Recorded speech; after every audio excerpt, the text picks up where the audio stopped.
बूढ़े पति पत्नी की दुख भरी कहानी। मेरा नाम प्रशांत है।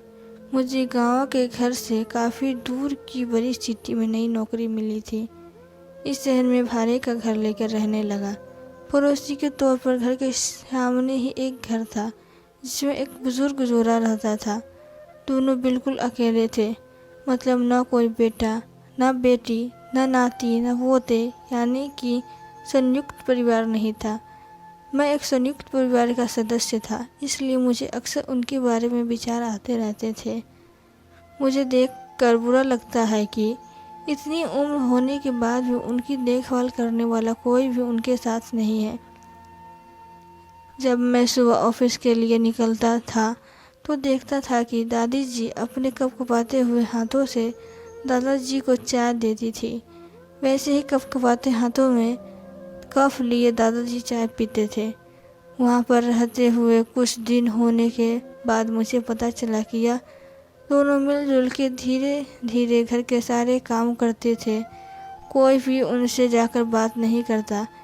इतने दिनों में मैंने उनकी आवाज़ तक नहीं सुनी थी। जब मैं शाम को ऑफिस से घर आता था तब दोनों को घर के आंगन में बैठा पाता था। मैं उन दोनों की ही चेहरों पर थकान साफ साफ पढ़ पाता था।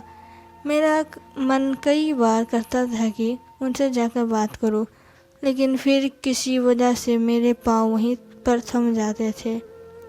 मैं जब जब उन्हें देखता था मुझे मेरे दादा दादी की बहुत याद आती थी। मैं घर पर फ़ोन लगाकर उनसे बात कर लिया करता। एक संडे जब मुझे ऑफिस में छुट्टी थी तो मैंने देखा दादी जी काम कर रही थी, लेकिन उन्हें रोज़ की अपेक्षा आज काम करने में कुछ ज़्यादा ही तकलीफ़ हो रही थी। मैंने उनके पास जाकर पूछा कि दादी जी, आपकी तबीयत तो ठीक है ना? क्या मैं आपकी कोई मदद कर सकता हूँ? उन्होंने प्रतिक्रिया नहीं दी। मैंने दोबारा उनसे पूछा, बताइए दादी जी, मैं क्या करूँ आपके लिए? उन्होंने फिर भी कोई उत्तर नहीं दिया। मुझे काफ़ी आश्चर्य हुआ। कुछ मिनटों बाद दादाजी वहाँ आए और वह भी कुछ नहीं बोले।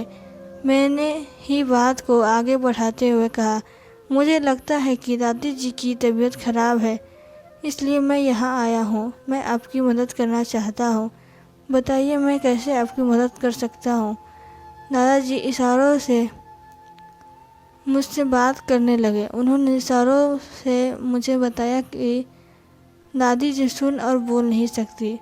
उन्होंने यह भी बताया कि वह खुद भी बोल नहीं सकते हैं, वह सुन सकते हैं, मेरी बात समझ सकते हैं।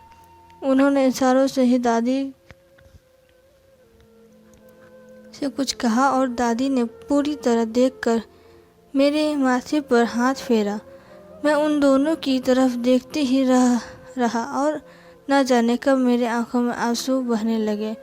उस दिन के बाद जब जब मुझे समय मिलता मैं उनके पास चला जाता।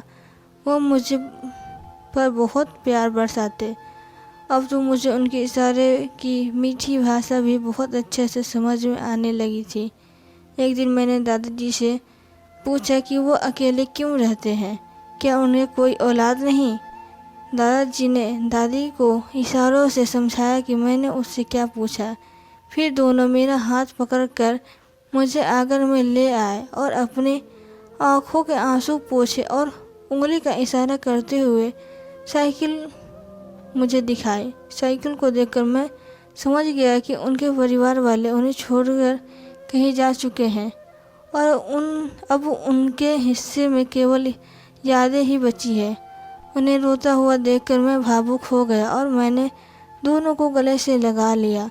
उन्होंने मेरे ऊपर अपने सीने में सालों से बंद प्यार के बादलों से प्यार की इतनी बारिश की कि मैं पूरी तरह उसमें भीग गया।